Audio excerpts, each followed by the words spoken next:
Does anyone have any ideas of what company you'd buy?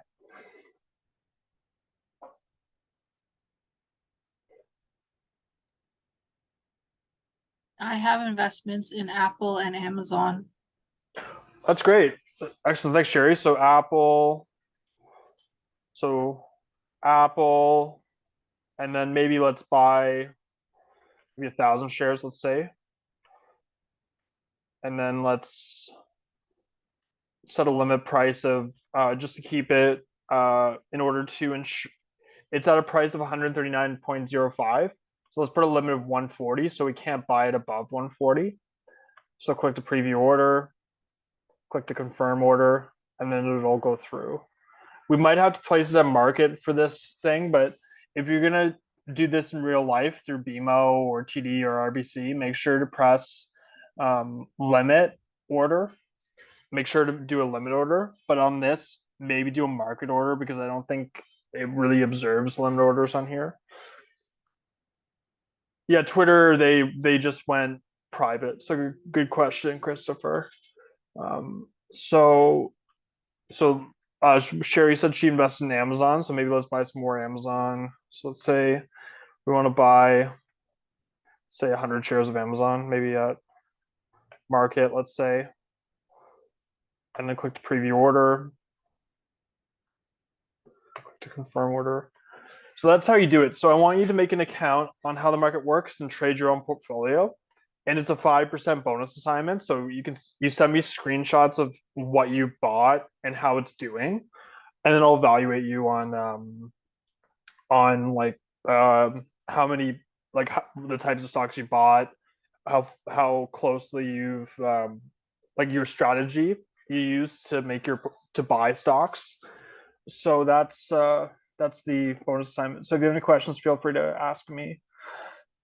So let's start the PowerPoint. So it's a monopoly today. So monopolies are a sole producer. They provide a unique product.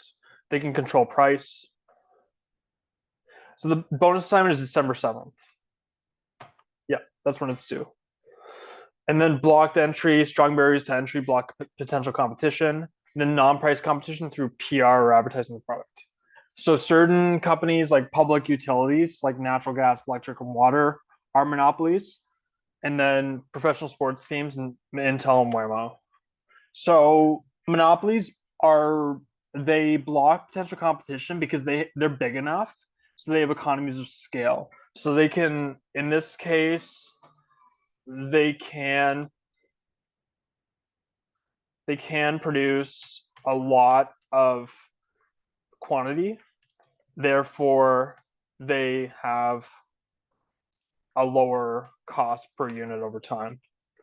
Because if you produce a lot of something, the cost of it will go down because you'll get better and better at minimizing costs. And then also patents. So like if a company has a patent on something, they can monopolize on that product. Therefore, no one else can make it because they would get sued. So that's how they stay a monopoly. And then ownership of essential resources, like if they own an oil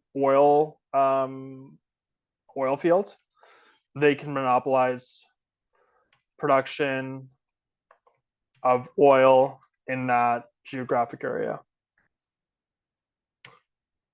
And then pricing, they set price where marginal revenue equals marginal cost.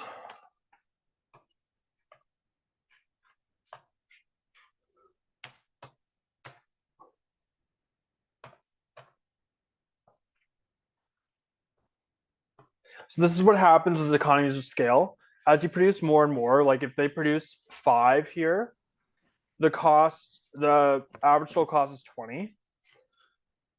And then when they produce 10, the average total cost goes down to 15. And then when they produce 20, the average total cost goes to 1. So as they produce more, the average total cost goes down. That's what economies of scale is. Like if you produce more and more and more, the cost of producing it will go down. So monopoly demand, we have to assume that there's economies of scale. Um, Patents or resource ownership secure the monopoly status. Government does not regulate the firm. The firm is a single price monopolist, charges the same price for all units of output. So the monopolist is the industry. So the monopolist basically owns the industry. So you could potentially become an accountant and think about look at like a statement like this and determine where they maximize profits. So can I ask the class where do they maximize profits in this chart?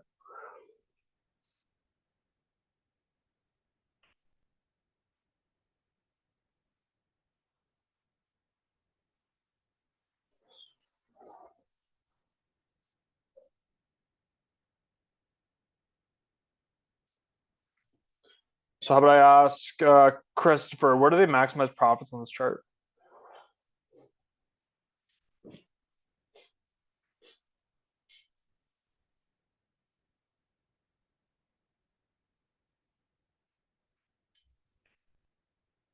Yes, good job, Christopher. So yeah, when they produce five, so they maximize profits at 140. And so the reason why they do is because the marginal revenue and marginal costs are almost equal. So you want to have like so to maximize profits, you want to have marginal revenue equal marginal costs. However, here they do not equal. Therefore, you have to figure out where marginal revenue is closest to marginal cost. So for this one, quantity of 5, marginal revenue equals 82, marginal cost equals 70. So the difference is 12. And then let's say quantity 4, MR equals 102, MC equals 60, and the difference is 42. Then quantity 6, MR equals 62, MC equals 80, the difference is 18. So for quantity 5, the difference is lowest, and also the profit is highest. So if you become an accountant, you could do this for businesses where you figure out where marginal cost and marginal revenue are equal or close to each other, and they can figure out where they can maximize profits. So like for this company, we'd recommend that they produce at quantity equals 5. So that's something you could do as a like as an accountant if you do end up becoming an accountant. So or a consultant, you could do those types of things.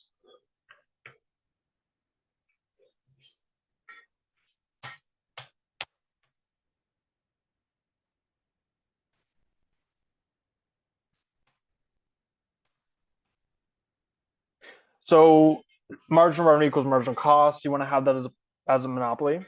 So produce output until MR equals MC. So for determining the profit maximizing price and economic profit in a monopoly, determine the profit maximizing output by finding where MR equals MC. Put a vertical line up to figure out what the price would be for MR equals MC. And then the profit will be found by doing total revenue minus total cost. So total revenue minus total cost equals profit, or price minus average total cost equals profit per unit. So that's how you do that for that. So this is what they were saying here. So you want to find where marginal revenue equals marginal cost here, and then draw a line up. And then draw a line up to show what the profits would be. So the profits in this case would be this rectangle.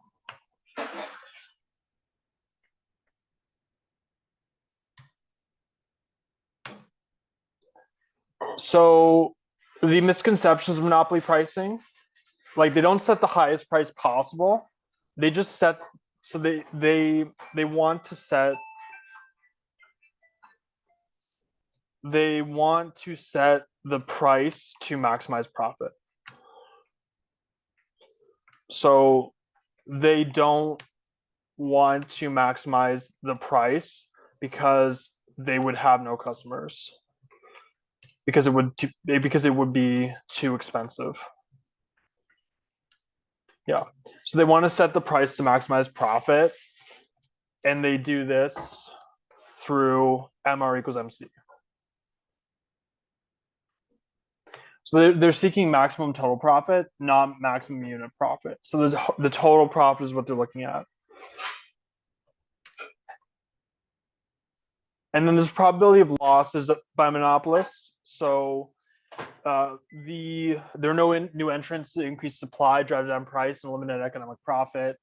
But monopoly does not guarantee profit. They're not immune to changes in price, and there's upward sloping cost curves.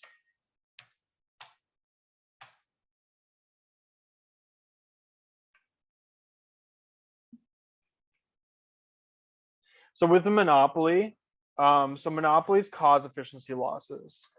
So this is so monopolies here. Monopolies cause efficiency losses because there is underproduction here. There's underproduction here, and they cause efficiency losses. Perfect competition is completely efficient because there's no underproduction. They are producing at the efficient level. Yeah. So the efficiency loss is calculated by the triangle here. So you would have to calculate this triangle area by doing base times height divided by 2.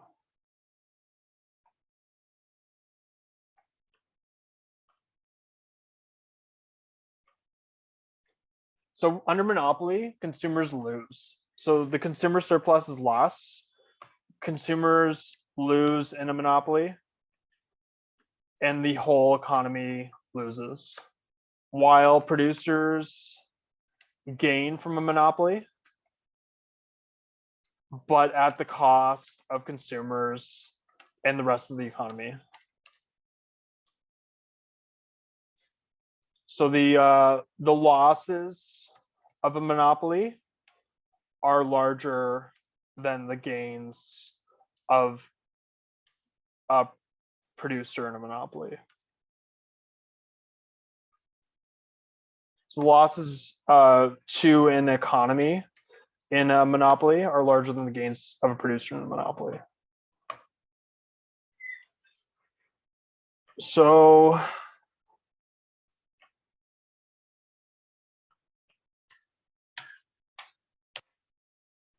see, the deadweight loss is B and C. So that's what's lost in a monopoly. So a monopoly transfers income from consumers to the owners of the monopoly. The income is received by the owners as revenue.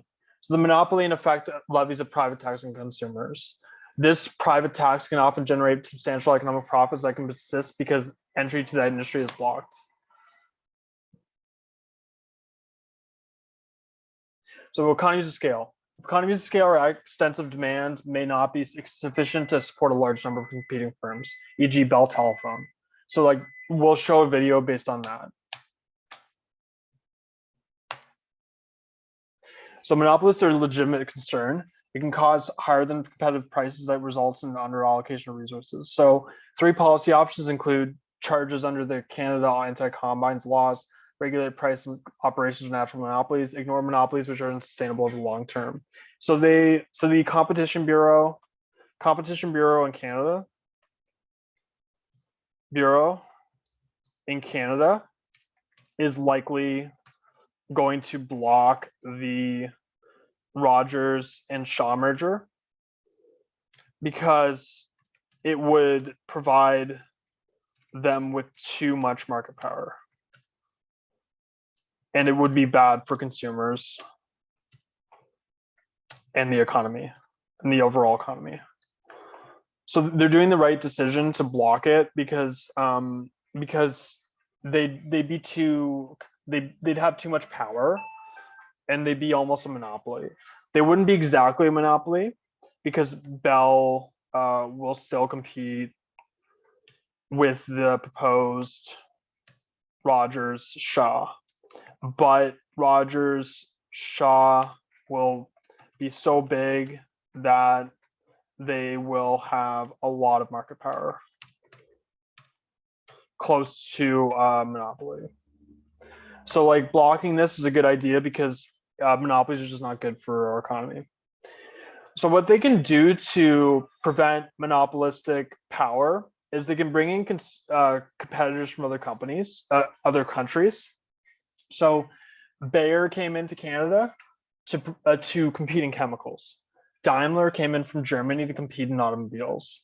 Michelin came in from France to Canada to compete in tires. Then Lenovo came in from China to compete on electronics with Canadian companies. Nestle came in from Switzerland to Canada to compete on food products. Walmart came to Canada to compete on retail with Canadian firms. Panasonic came in to Canada to compete on electronics. Exxon came in from the US to Canada to compete in gasoline. Apple came in from the US to Canada to compete on wireless phones with BlackBerry. And I'll show a video on that too today. And then Samsung came in from South Korea to compete on electronics and wireless phones, and that'll be in the video as well. Toyota came in from Japan to compete on automobiles. So we assume that the monopolist charges a single price, but under certain conditions, the monopolist can increase their profit by charging different prices to different buyers. So this is called price discrimination. So they price it differently to different buyers based on their willingness to pay for the product. So they do this a lot through, like, social media companies have data on all of us, and they can figure out how much we value a product. So like if I value it at $100 and they know that through my Facebook data, then they'll charge me $100 for it. And then let's say someone else values it at $25, they'll charge them $25 because they have all that through the collected data they have on the person. So they do this online a lot because they have so much data on people. And then so that's first degree price discrimination. And then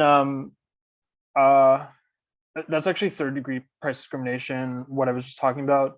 Then second degree price discrimination is when you're buying bulk. So like, let's say you buy, like, if you're buying more, like 50 units of something, you'll pay less per unit than buying 1 unit of something. And then number one is charging maximum price customers willing to pay. They can do this through quoting something to somebody. So if it's like free quote at, like, contact us for a free quote, they could do it through that.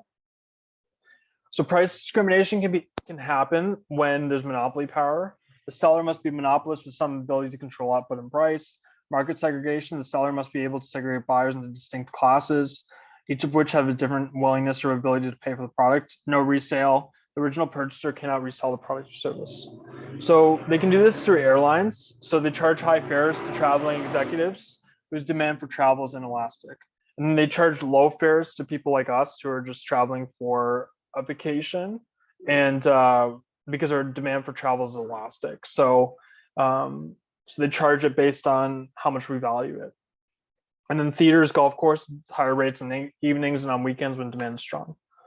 Then coupons, less price sensitive consumers who have less elastic demand are not as likely to take the time to clip and redeem coupons, while people of lower income would clip coupons to use them at the store. So higher income people wouldn't use coupons, lower income people would use coupons. And that's a form of price discrimination. And then elasticity of demand can vary by country. So natural monopolies traditionally have been subject to rate price regulation. So this is done through natural gas distributors, regional telephone companies, and electricity suppliers.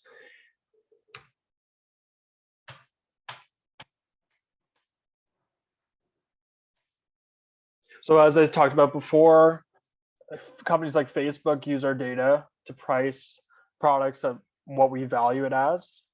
So they can charge different price for me, different price for you, and different price for everyone just based on how much we value it. So like they have a lot of market power in search, so they can. So with that, they're able to drive out a lot of competitors, and they've faced some antitrust issues with the US government because the US government doesn't like when a company like this is too powerful.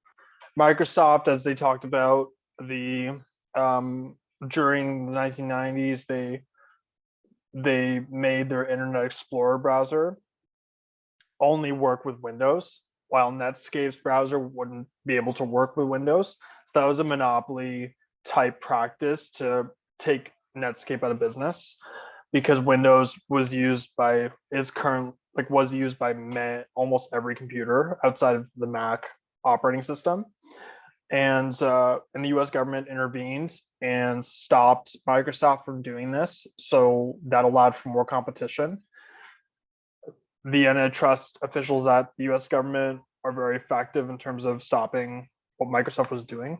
Hydro One, they own about 97% of the power infrastructure in Ontario, and they are a natural monopoly in Ontario. So it's important that the government keeps prices low and regulates them so they don't go too high. And the problem is Hydro One, they are partially privatized. Therefore, the private company has more of an incentive to set prices to maximize profits now.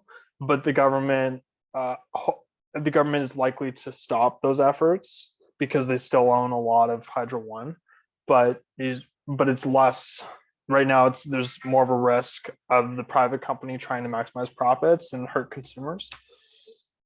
TTC is a public monopoly because the reason why is because it has to be provided by the government of the city of Toronto, because if it was provided by a private company, they wouldn't produce enough for everybody, and they try to maximize profits, and the fees would be too high for people, and people wouldn't be able to afford it.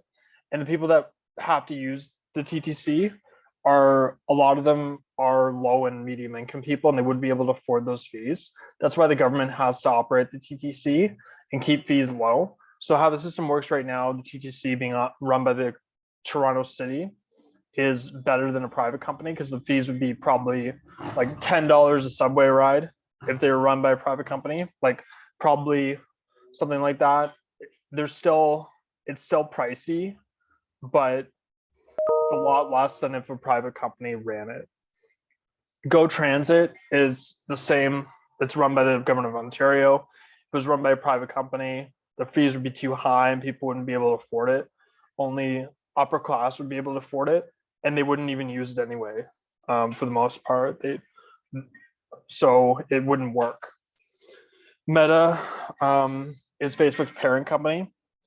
They have almost a monopoly on social media, and this has gotten them in trouble with the U.S. government in terms of a lot of their content regulation. Their content moderation has not been good, and they've incited a lot of hate speech on Meta, and the U.S. government has intervened and tried and stopped a lot of what they've been doing on Meta. And De Beers as well. They had a monopoly on diamond production. They owned about 90% of the diamond production in the world. And what they did was they restricted supply. So they kept supply low to keep prices very high.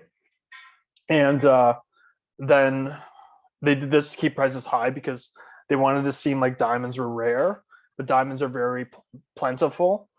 But in order to keep the value high, they have to make it seem like it's rare. And Amazon, they've had a monopoly in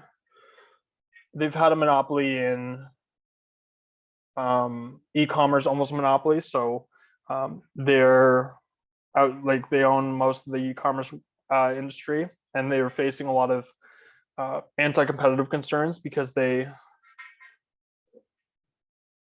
have been ranking their products above other store products because they own the website, so they can put them on a higher search result than like my store, let's say.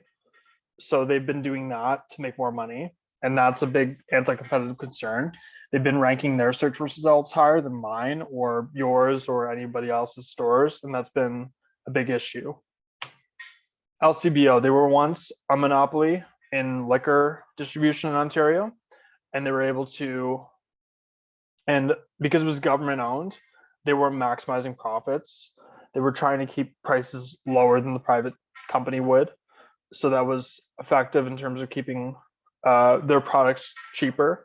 But now there's more competition and they don't have market power anymore. Walmart, one time they were the main retailer and they had a lot of market power there, but now there's a lot more competition and they have less market power. Rogers and Shaw, if they came together, they would have too much market power and there would be too much, the fees would be way too high for consumers. And marginal revenue equal marginal cost, prices would be too high if they came together. So it's important that they stay separate to keep competition high. So those look at. So it has a relatively large number of sellers, small market shares, limited control of market price. There's differentiated products in terms of product attributes, service location, brand names, and packaging, some control of the price. There's no collusion because there's a large number of firms, so there's no collusion that can happen there's no restricting output or setting prices, and actions by one firm will not trigger response. Relatively easy entry and exit compared to oligopoly or monopoly. Firms are small, economies of scale are few, capital requirements are low, but they have to pay for advertising. So there's non-price competition through advertising. And then the demand curve for each firm is highly but not perfectly elastic. So this is different. This is the difference between monopolistic competition for monopoly and perfect competition. So monopolistic competition is different than perfect competition because monopolistic competition does not have a perfectly elastic demand curve because it has fewer rivals and the products are differentiated. Yep.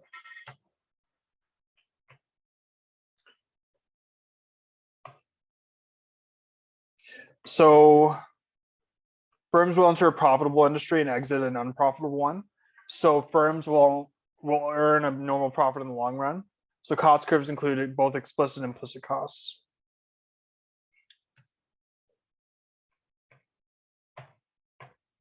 So the produce here, it's similar to monopoly. So they produce at marginal revenue equals marginal cost here. So monopolistic competition and monopoly both produce where MR equals MC.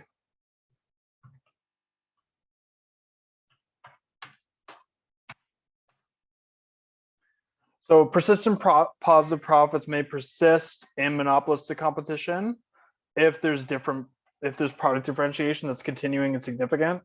And then entry is somewhat limited by startup costs required to establish product differentiation, and we'll expect the general results.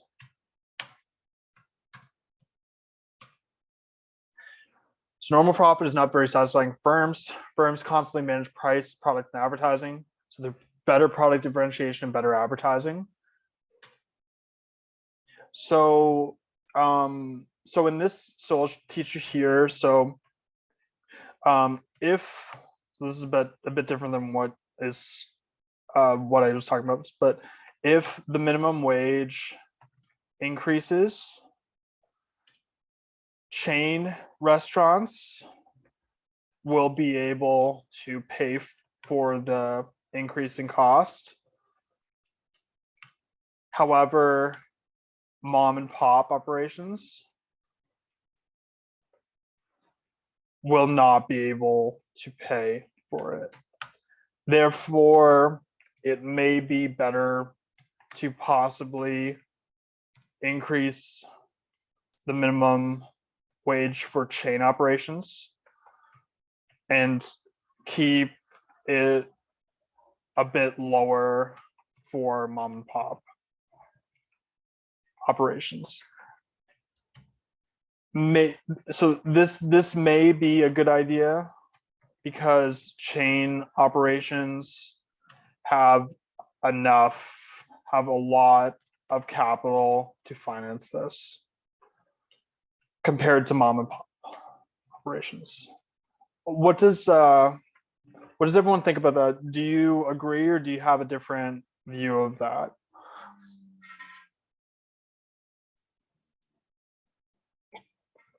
It's a complicated question. Like there's a lot of good answers for that. So yeah, it's yeah, Christopher, yeah, yeah, it's a good, I think it's a good answer. I think the problem with the answer that we have is like if a living wage is 30 an hour, right? And the minimum wage is 15. Therefore, if a person that is trying to sustain themselves is making the minimum wage, they won't be able to cover all costs. So that's the problem with the my answer here. Like we're looking at, this is kind of the producer view, and then this is kind of the worker view. So balancing both is really challenging because just living on $15 an hour is very difficult for somebody that's living alone and not with a family. So and then also increasing the minimum wage will hurt mom and pop operations, but people need more money per hour to survive. So it's a hard balance. So that's a very difficult thing that the government is dealing with right now in terms of keeping. Try that one. So all of them, they would need it. But good job, you got one of the four. Great job, Christopher. Alan, which market structure has one firm?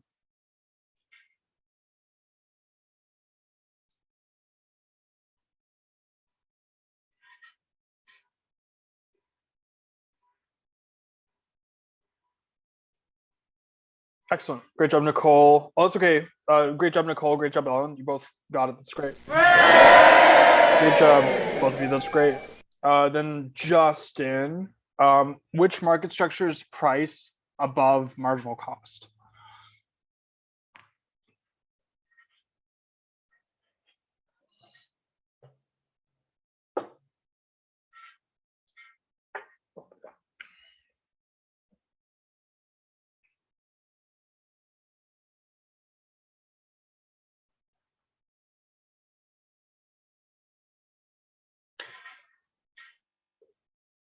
So Nicole, you want to answer this?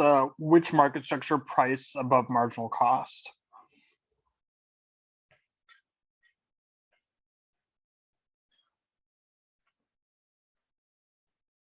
Oh, great job. You got monopoly, monopolistic competition, oligopoly. Great job, Nicole. Thanks, Nicole. And then Rajat Kumar, which market structure has low barriers to entry?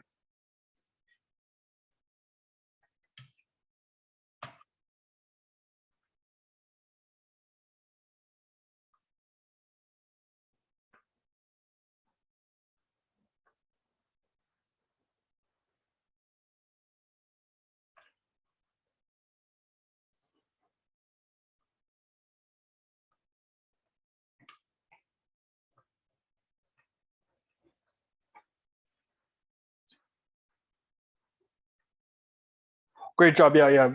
Perfect competition is one of them. That's great. Great job. That's great. And then which market structure has higher barriers to entry? Sherry?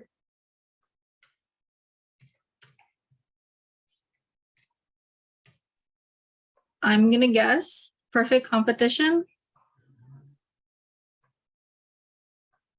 So oligopoly, monopoly, but good try. Thanks for trying. Thanks, Wasit, Nicole. Thank you. Perfect. And then for which market structure is the market in the firm the market? Wasit, do you want to try?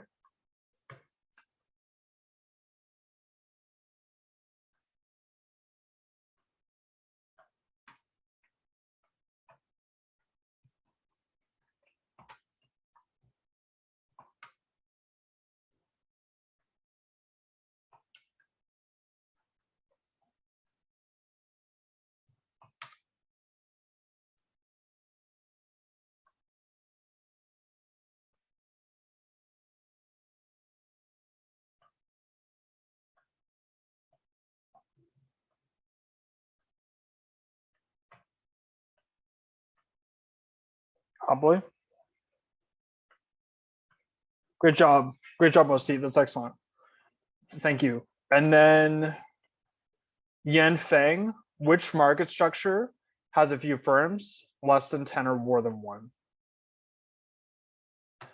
And by the way, this is the document for the types of stocks you would want to own based on your analysis. So just write the stocks that you would be interested in buying on this sheet, and then we'll talk about it when everybody writes them down. Oligopoly, okay. Great job. That was great. So yeah, like I'll write down mine. So CN Rail, CP Rail, Microsoft, BMO, TD, C. So for which market structure is the government most likely to impose a fair return price? Christopher?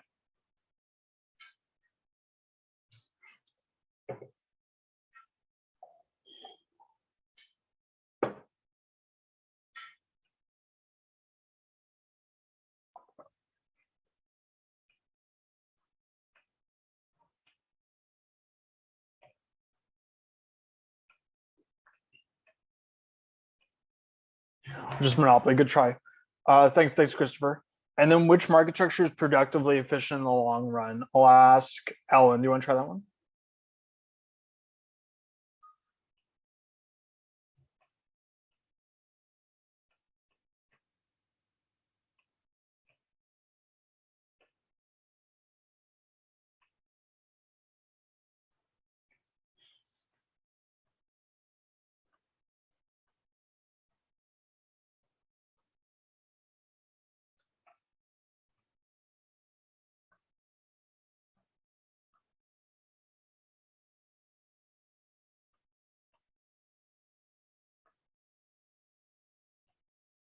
Oh, it's okay. Nicole and Christopher, perfect monopolistic competition. It's okay. Yeah, good try. Good job. Perfect competition. That's great. And then which market structure will surely break even in the long run? Justin, do you want to try this one?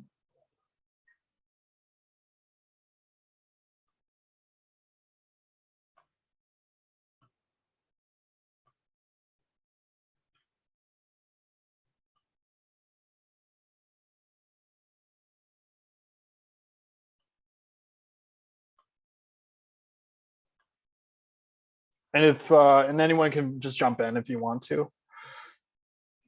Monopolistic competition. That's a good one. Yeah. Excellent. Yeah, monopolistic competition. Thanks, Jerry. And then which market structure is allocatively efficient? So anyone can jump in.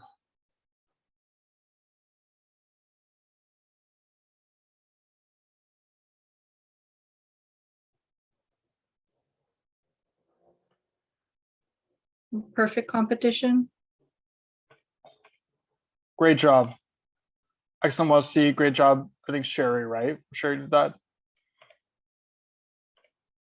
Great job, both of you. That was great.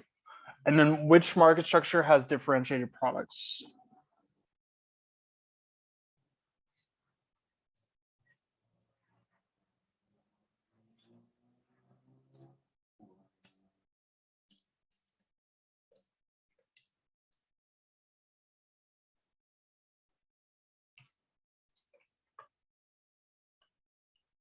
So monopolistic competition, perfect competition.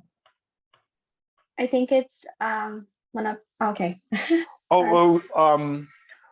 Great job. Thanks. What were you gonna say, Nicole? I was gonna say a monopolistic competition, so Oh, I that's didn't great. know that could be oligopoly. Well, that's great. Yeah, monopolistic competition was one of the answers. That's great. Great job, Nicole. And then great job, Wasi. Great job, Christopher. Thank you. Thank you, all of you. And then for which market structure is the government most likely to impose a socially optimal price?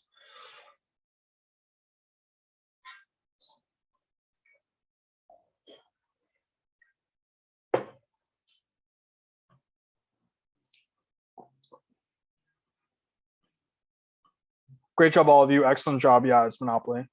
And then which market structure is this graph for right here?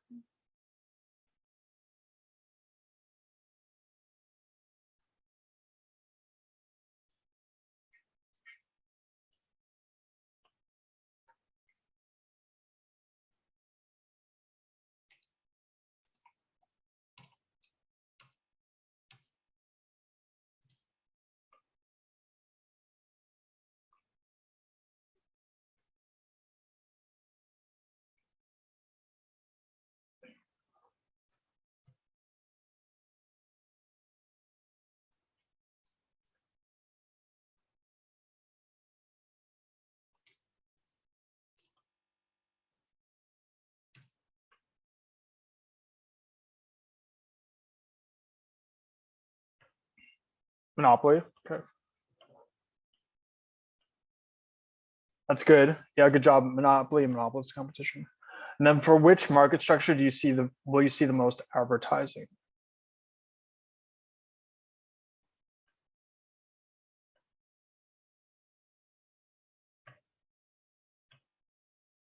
Monopoly, monopolistic competition, perfect competition.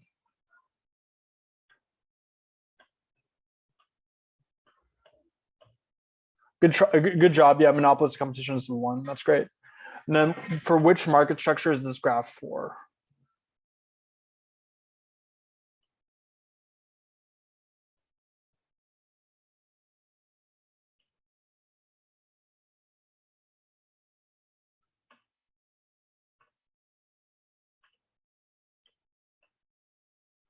Monopolistic competition.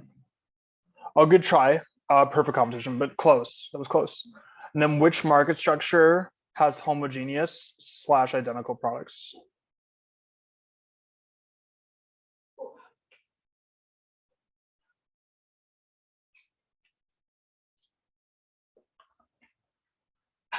That's great. Yeah, perfect competition. Great job.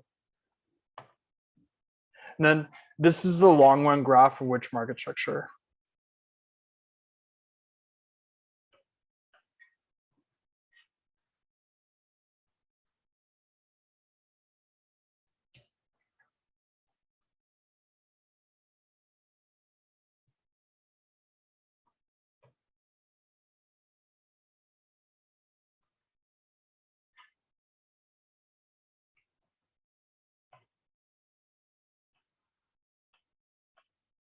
A good try, monopoly. And then which market structure is prone to collusion or formation of cartels?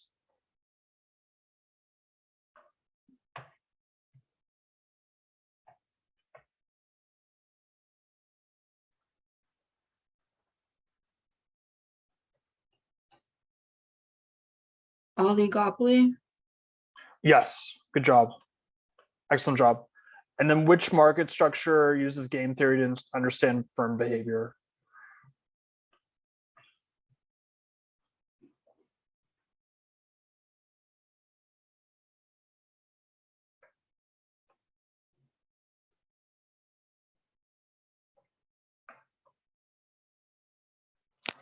Oligopoly again. Excellent job. And then which market structure has many firms?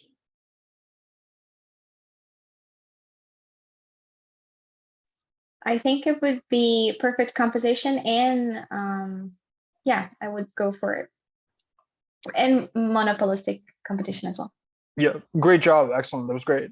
And then which market structure can make a profit in the long run?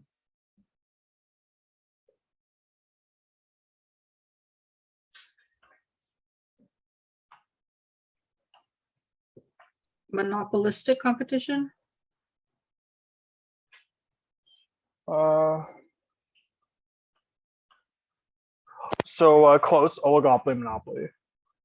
So good job, everybody. That was a great game. Thanks for all the participation. That was great. So we'll move on. So I made that Google Doc. So feel free to fill that in.